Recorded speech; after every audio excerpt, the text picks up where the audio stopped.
안녕하세요. 부동산TV 부동산입니다. 7월의 마지막 날 부동산 뉴스 읽어보도록 하겠습니다.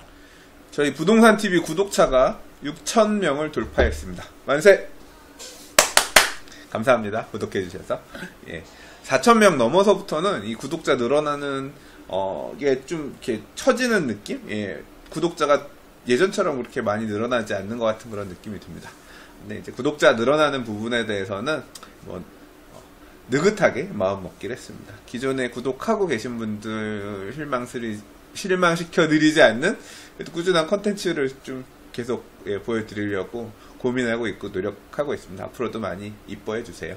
부동산 시장이 언제까지 화랑일지는 모르겠지만 관심 있는 단계, 관심 있는 과정 속에서는 아무튼 변화하는 모습들 중에서 짚어드릴 부분들은 같이 고민해 볼 수 있는 그런 부동산 TV로 계속 유지하도록 노력하겠습니다. 첫 번째로 준비한 뉴스는 공공도 전세보다는 월세, 시프트에서 행복주택으로 라는 제목입니다. 이 시프트라고 하는 거는 장기전세주택, 장기전세주택이라 그래서 2008, 9년, 7, 8년 이때 오세훈 서울시장 시절에 도입한 제도입니다. 그래서 이게 우리나라는 전세라고 하는 다른 나라에서 보기 힘든 특유의 임대차 제도가 있죠. 그러니까 전세 보증금을 주인한테 맡기고 대신 집을 사용할 수 있는, 그러니까 해외나 대부분의 이제 상업용 부동산이나 이런 데는 전세가 없고 보통 이제 월세를 내는 형태, 보증금 얼마에 월세 얼마, 그래서 월 임차료를 내는 방식의 임대 구조가 대부분입니다만 우리나라 주택에서는 이제 전세라는 게 있잖아요. 이 제도가 워낙 지금도 비중이 높고 하다 보니까 이제 그 공공에서 전세주택을 이 시프트가 나오기 전에는 다 월세였습니다. 국민임대나 이런 월세를 받는, 그러니까 공공, 국가나 지자체, 정부, 서울시나 이런 데서 집을 소유하고 있으면서 월세를 좀 저렴하게 받으면서 빌려주는 형태였는데 2000년대 중반 이후에 이제 시프트 장기 전세 주택이라는 걸 도입해서 주변 시세보다 저렴한 금액의 전세를 정부가, 서울시가 빌려주겠다. 이제 이런 제도가 도입된 거였거든요. 기사에서 보시면 전세보다 월세, 시프트에서 행복주택으로라 그랬잖아요. 그러니까 공공도 전세를 이제 안 주겠다는 거예요. 점차 전세를 줄이겠다. 얼마 전에는 이제 중대형평의 장기주택 전세 공급 안 하겠다. 기존에 있는 것들도 돌리겠다. 이런 발표가 있었고요. 그리고 이제 서울시가 자체 임대주택 사업인 장기전세주택 시프트를 점차 축소하는 대신 행복주택 등 다른 유형으로 전환하는 움직임을 보이고 있다. 까다로운 입주 자격 논란과 전세 사업에 따른 서울주택도시공사 SH공사의 재정 부담까지 겹쳐 사업에서 발을 빼는 모양새다. 이게 전세가 월세나 이렇게 비용이 나오는 게 아니라 돈이 묶여있는 형태가 되니까 이제 부담스럽다는 거죠. 그래서 서울시에서도 발을 빼고 점차 이제 행복주택 중심으로 이제 말 그대로 임대주택, 월세를 받는 소형 임대주택 중심으로 가겠다라고 하는 건데요. 기사에서 보면 서울시 측은 1인, 2인 가구 증가에 따른 대응 차원이라고 한다. 그러니까 소형 주택에 대한 수요는 많이 늘어나는데 이런 이제 전세라고 하는 소위 말해서 20평형대, 30평형대 아파트 이런 장기 전세 주택은 민간에서 해결하고 어떻게 보면 그렇거든요. 이게 굉장히 소수의 사람들이 되게 혜택 보는 어떤 그런 제도거든요. 여러분이 잘 아시는 반포 레미안 퍼스티지, 제가 얼마 전에 부동산 사장님한테 전해 들었는데 34평 84제곱미터가 20억 돌파했대요. 20억짜리 아파트인데 이제 전세는 훨씬 비싸겠죠. 거기도 시프트 장기전세 주택이 있습니다. 재건축 사업의 수익 환수, 그러니까 초과이익 환수 목적으로 이런 재건축 아파트에서 장기전세 주택 짓게끔 했었거든요. 그러면서 이제 적용이 되면서 레미안 퍼스티지 20억짜리 아파트에도 시프트가 있어요. 여러분 거기에 껴있는 이제 SH가 갖고 있는 장기전세를 살고 있는 세입자들은 사실은 굉장히 저렴한 금액에, 상대적으로 저렴한 금액이 있으니까 되게 혜택을 보는 거죠. 그런데 이게 사실 이거는 평가는 각자 다르겠습니다만 저는 조금 도입되지 말았어야 된다고 생각하는 쪽입니다. 장기전세주택, 그러니까 이런 공공에서 재원을 마련해서 임대료를 그러니까 하거나 이런 부분은 굉장히 진짜 임대료가 부담한 저소득층이나 이런 쪽을 중심으로 공급을 해야 맞지. 이런 주택은 그러니까 같은 재원을 활용하는 데 있어서 조금 너무 부적절하게 좀 불필요하게 사용되는 게 아닌가, 사실 개인적으로는 그런 생각이었거든요. 그 재원을 마련해서 차라리 이제 말 그대로 정말 임대료 10만원, 20만원이 부담스러운 그런 사람들이 필요로 하는 집을 짓거나 공공이 짓거나 하는 쪽에 더 활용되는 게 맞지 않았나, 개인적으로 그렇게 생각해서. 아무튼 정책 자체는 이제 앞으로 월세를, 이건 뭐 세부담 때문에 그렇기도 하고, 이렇게 좀 큰 평수보다는 작은 평수 기준으로 임대주택 사업을 서울시도 방향을 바꿔나가겠다, 이제 그런 모양새입니다. 자, 다음 기사입니다. 도시재생 초안 나왔다. 지자체가 사업지 70% 선정한다. 이런데 요거는 이제 새 정부의 부동산 정책 관련해서 도시재생 뉴딜, 이거는 뭐 공약으로부터 굉장히 크게 대서특필해서 항상 계속 지금 언론에서 나오고 있는 얘기죠. 국토부에서 7월 28일 날 보도자료를 발표했어요. 근데 이제 기사에서 먼저 내용 보면 이게 사실 좀 드러나지 않은 거고 보여지지 않은 거라서 약간 막막했는데, 이게 이제 어느 정도 약간 모양새가 나온 것 같습니다. 그래서 도시재생 뉴딜 사업의 초안을 발표했는데요. 왜 지금 이 초안을 발표했을까? 급하게 만들어 놓고 발표하지 않고 좀 걔도 이런 걸 합니다. 홍보하는 목적도 있겠지만 이런 방식으로 주택 공급을 하겠습니다. 어떤 그런 알리기 위해서 그런 게 아닐까, 그런 생각도 살짝 들긴 하는데요. 그러면 이제 올해 110곳의 사업지가 이런 식으로 해서 주택 정비를 하면서 신규 주택 공급을 하려고 한다. 이제 그런 뉘앙스를 읽히게끔 하고 했던 건지는 모르겠지만, 일단 모양새는 나왔습니다. 모양새는 나왔는데, 그래서 사실은 이제 국토부 가시면, 여기 지금 보시면 국토교통부 가시면 보도자료에 보면 도시재생 뉴딜 사업 지자체 등 의견 수렴 착수 이래가지고 28일에 14시, 그러니까 2시에 올라온 게 있어요. 여기 보시면 PDF 파일, HW 파일로 보도자료 내용이 있습니다. 이 내용이거든요. 이 내용을 한번 관심 있으신 분들은 다운받아서 보시면 좋을 것 같고요. 제가 이 유튜브 영상에 링크는 걸어 놓을게요. 일단은 도시재생 사업을 유형을 여러 개로 나눴어요. 그래서 우리 동네 살리기 유형, 주거 정비 지원형, 일반 근린형, 중심 시가지형, 경제 기반형. 그래서 규모를 정해가지고, 그러니까 이 유형 형태에 따라서 지정을 할 거고, 그러니까 신청되는 것 중에서 아마 지자체별로 우리 동네 살리기형으로 신청하는 지역들, 면적은 5만 제곱미터 이하, 주거정비 지원형 같은 경우는 이런 형태면서 면적은 5에서 10만, 이런 식으로 해서 지자체별로 아마 신청을 받을 것 같아요. 과거에 서울시에서 뉴타운 지정할 때도 지자체 구청별로 받아서 서울시가 심의해서 2차 뉴타운, 3차 뉴타운, 4차 뉴타운 후보지 받고 하듯이 이제 이런 식으로 받을 건 것 같고요. 그걸 이제 올해 서울뿐만 아니라 전국 110개의 도시재생 뉴딜 사업에 대한 어떤 구역으로 정하는 그런 게 될 것 같고요. 그리고 지정하는 것도 아까 말씀드린 재정비 촉진 사업, 뉴타운 사업, 이런 거는 이제 서울시 같은 경우 서울시장이 지정했는데, 지정하는 권한 자체를 광역자치단체 70%를 광역자치단체, 30%는 중앙공무는 기초자치단체에서 하는 방식으로 경쟁해서 중앙공무 들어오는 거는 지방이 올린 것들을 해가지고 뭐 정해주는 이런 방식으로 가나봐요.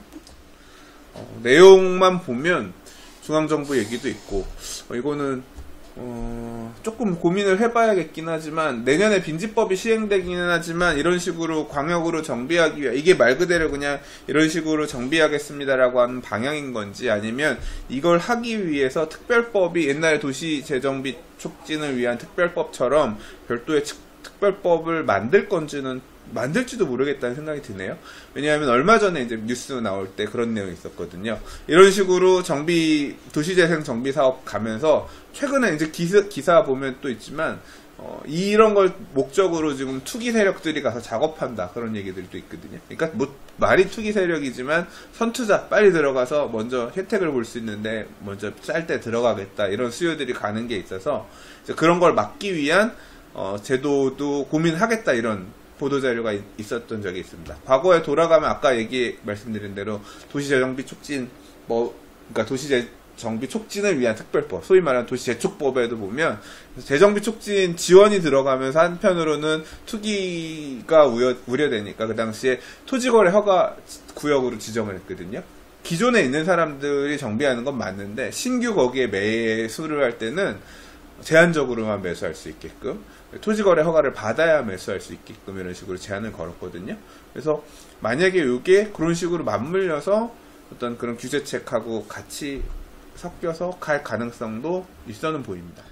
다시 돌이켜 생각을 해보면 서울시 같은 경우에 뉴타운 사업할 때는 토지 거래 허가 제도가 없었습니다. 뉴타운 사업은 이게 재촉지구로 변경이 되면서 재정비 촉진 특별법에 따른 재촉지구가 되면서 토지 거래 허가가 묶인 거였거든요. 이런 식으로 일단 시범지구들 해서 올해 지정해놓고 추후에 이게 큰 어떤 도시 재생 사업이 정비 사업의 큰 트렌드가 되고 이 방향대로 간다고 생각하면 별도의 특별법이 만들어지고 그거에 해당되는 추가적인 뭐 이제 지원을 받을 수 있는, 뭐 정확하게 명칭은 모르겠습니다만 뭐 뉴딜 지구든 뭐든 뭐 이런 식으로 해서 지원을 받을 경우에는 토지거래 허가를 받는다든가 이런 식으로 또 마찬가지로 규제가 뭐 그런 식으로 사후에 규제가 들어가는 형태로 뭐 갈 수도 있을 것 같고요. 아무튼 이런 부분이 지금 투자자들 사이에서, 그러니까 정비사업 투자하거나 하는 분들 쪽에서는 굉장히 핫한 이슈인 거는 분명합니다. 그래서 빨리 움직이고 있는 사람들은 움직이고도 있는 것 같아요. 그리고 이제 이런 형태가 여러 가지가 있지만 주된 형태는 소규모 전체 사업지 절반 이상은 소규모 저층 단독주택 밀집 지역에서 선정하기로 했다. 그러니까 요 5만 제곱미터 이하. 그래서 거의 우리 동네 살리기 모델로 이제 이 도시재생 뉴딜 사업은 간다는 얘기고, 아까 그래서 요 보시면 우리 동네 살리기 사업의 예시라 그래서 나온 게 이제 이런 거죠. 뭐 소규모 정비들도 일부 하고 자율주택 정비 알아서 그냥 집 헐고 식구도 하고 하면서 이제 기반시설 확충, 뭐 도로라든가 이런 것들 확충해주고 생활 편의시설들 설치해주고 공공에서 뭐 주민 자력 개발도 일부 이제 하는, 그러니까 되게 어떤 주민들한테 많은 걸 맡기고 이제 좀 주민들이 하기 힘든 부분들, 공공의 재원이 필요한 부분들을 약간 거들어주는 이런 형태의 모델로 보여집니다. 자, 보도 자료에 보시면 뭐 사업 선정 기준 이런 거는 뭐 우리가 하는 게 아니니까 이렇게 보고, 8월 말에 도시재생 뉴딜 사업의 선정 계획을 확정한대요. 그러니까 지금 초에 이제 7월 말에 나왔으니까 이제 8월 말에 구체적으로 선정 계획 나오는 걸 보면 될 것 같고요. 9월 말부터 접수해서 올 12월에 선정한다고 하는데요. 이제 이 구역, 이 뉴딜, 도시재생 뉴딜 사업 구역? 뭐, 명칭은 모르겠지만, 그게 되면 뭔가 좀 달라지겠죠. 이거는 8월 말에 일단 선정 계획 나오는 거 보면서 그때 다시 한번 좀 집중해서 보도록 하겠습니다. 자, 좀 전에 봤던 기사에 이어지는 기사예요. 서울, 정부에서 도시재생 뉴딜 사업, 이제 이쪽으로 큰 트렌드, 정비 사업의 큰 트렌드를 이끌어 가니까 사람들도 그쪽으로 관심을 가지면서 움직이는 수요가 있다. 제가 말씀드렸는데, 투자바람 거세진 도시재생지 튜닝해서 팔면 되죠. 라고 그랬어요. 그래서 장인뉴타운, 부티비에서도 한번 최고의 투자님이랑 본 적이 있습니다만, 절반 정도는 사업이 가고, 절반 정도는 구역이 해제가 됐다. 했는데, 이제 해제된 지역들이 사실상 좀 관심이 적다가, 보면, 최근 들어 일대 연립주택 등 저층 주거지의 거래가 심상치가 않다고, 호가가 꾸준히 오르는 한편, 그 다음에 여기를 이제 그런 재생지들을 찾아오는 외부인들도 늘고 있다. 뉴타운 투자자들의 귀환이다. 이제 뉴타운 투자를 하기 위해서 막 뉴타운 지역 될 만한데 돌아다녔던 것처럼 10년 전에 그랬습니다. 4차 뉴타운 지정한다, 3차 뉴타운 지정한다고 할 때 여기가 될까 안 될까 이런 거 보면 다녔었거든요. 그러니까 마찬가지로 이거는 도시재생 사업 할까? 그러면 이거 해당되는 게 뭘까라는 걸 찾아다니는 그런 투자자들이 돌아왔다. 예, 이제 새 정부의 정책에 맞춰서 이제 그런 얘기죠. 눈여겨볼 부분은 이 부분인 것 같습니다. 뭐 거래가 조금 작년보다 늘었다 이 부분보다는 전반적인 가격 상승세도 감지되는데, 아파트 재건축 같이 단기간에 투자율 효과를 볼 수는 없지만 소규모 자금을 매입해 정부 지원을 받아 튜닝, 도시재생 후 물건을 다시 팔 수 있나, 그럼 뭐 시세 차익이 나겠느냐, 이런 부분에 대한 문의가 늘고 있다 그래요. 그러니까 투자자들은 그런 흐름이 가고 있다는 거죠. 그리고 이제 갖고 있는 사람들도 뭐 기존에 갖고 있다기보다는 그냥 정비하면 이거 리모델링 하든 아니면 빌라 짓든 하고 팔고 나가야지. 뭐 이제 이런 식으로 생각하고 있는 기존 임대인들도 많이 있다고 하고요. 기사에서 얘기하고자 하는 거는 도시재생 사업으로 큰 트렌드가 움직이면서 이에 따라서 이제 마찬가지로 또 아파트 재건축 투자하려고 움직이고 하는 세력들 움직이고 했던 것처럼 이런 쪽으로 세력들이 움직이고 있다. 예. 뭐 이런 부분들을 알고 있으니까 정부에서도 이제 마찬가지로 이런 부분을 규제하기 위한 부분도 같이 고려한다라는 내용이 보도자료에 빠지지 않는 것인 것 같습니다. 자, 오늘 읽어볼 마지막 기사입니다. 부동산 대책 곧 나온다. 투기기 과열지구 꺼내 들까? 라는 기사예요. 31일날 국토교통부 관계자는 해서 말했다라고 하는데, 이제 뭔가 대책 공식적인 얘기가 있기 전에 관계자의 그 말을 빌어서 이제 얘기하는 건데, 일단 8월 말에 발표 예정인 가계부채 대책 이전에 6.19 대책 이후에 다시 부동산 대책을 하나 낼 것인 것 같아요. 저는 이제 가계부채 대책 나오고 그 이후에 부동산 대책이 강력한 게 나오지 않겠냐 얘기를 했는데, 정부가 그런 식으로 강구할 수 없다라고 보는 것 같습니다. 사실 제 뉴스는 오늘 다른 얘기들을 읽었지만, 제가 금요일 날부터 뉴스를 안 읽었잖아요. 금, 토, 일, 월 4일 동안 나온 뉴스 대부분이 이 규제에 대한 얘기입니다. 부동산 대책 나올 것에 대한 얘기가 대부분이에요. 너무 많아가지고 그냥 저는 이 기사 하나만 읽었는데, 항상 그렇지만 무슨 카드가 나올까는 계속 떡밥이죠. 그리고 실제 나오는 건 그때 가서 봐야 하는 거니까. 그래서 이 꼭지에서 봐둬야 될 건 8월 가계부채 대책 이전에 8월 초 빠르면 이번 주 안에 부동산 대책이 나올 수 있다. 부동산 규제책, 수요를 억제하기 위한 부동산 규제책이 나올 수 있다라는 게 핵심 포인트인 것 같고요.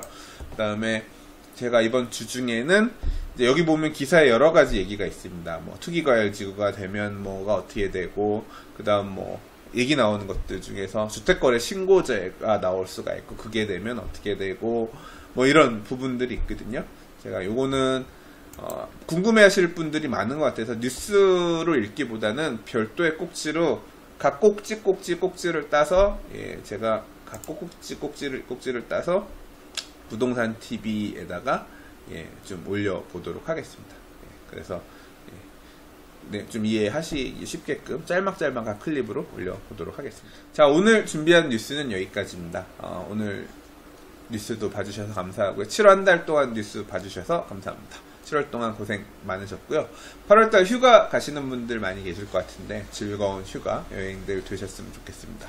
올해가 지금 7월까지 갔으니까 절반이 이제 조금 더 넘었습니다. 올해가 이제 한 5개월 정도밖에 안 남았는데, 이 더운 여름 끝나면 진짜 이제 연말로 향해 달려가는 것 같은데, 저는 8월달이 되게 중요한 시기인 것 같습니다. 뭐 학생들 같은 경우는 가을 학기가 시작되기 전에 뭔가 마음을 다시 붙잡고 뭔가 제대로 해볼 수 있는 시기이기도 하고, 어떻게 마음 먹고 하느냐에 따라서 또 연말까지 굉장히 결과물들을 만들어낼 수 있는 시점이라고도 생각합니다. 그래서 사실 놀고 싶은 마음이 되게 많은데 네, 8월달 조금 마음 다시 잡고 저도 여러가지 좀 열심히 노력하고 준비해 보려고 합니다.